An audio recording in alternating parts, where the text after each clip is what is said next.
এই ডালিমকে নিয়ে আসছিলাম, সেই ডালিম হচ্ছে গিয়ে ২ নাম্বার ডালিম। ডালিমের ৪ আঙ্গুল কেন? ৪ আঙ্গুল কেন এটা বুঝিস না? মাঝখানের আঙ্গুল শেখ মুজিবের কবরে যা খুঁজা বার করার পিছনে আছে মাঝখানের আঙ্গুলটা।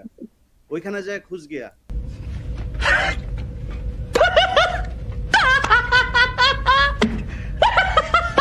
ভাই দেশের বর্তমানে যে অবস্থা, কে জানি আবার শেখ মুজিবের কবরে চলে যায় মেজর ডালিমের আঙ্গুল খোঁজার জন্য।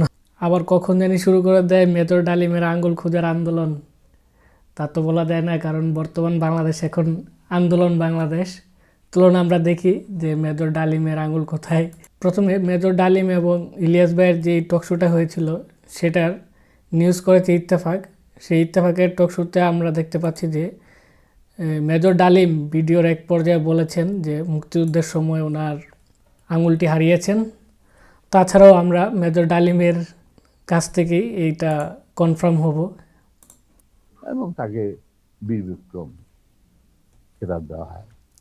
আর আমি যুদ্ধের সময় ৩-৪ বার আহত হয়েছি, তার একটা নিদর্শন আমার দেখো, হাতের অবস্থা এখানে সেখানে সবকিছু অর্ধেক বোধ হয়।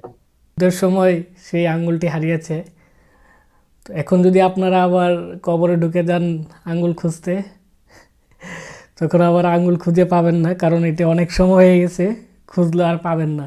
তো আর কেউ কবরের ভিতরে ঢুকেন না আঙ্গুল খোঁজার জন্য, তাহলে কিন্তু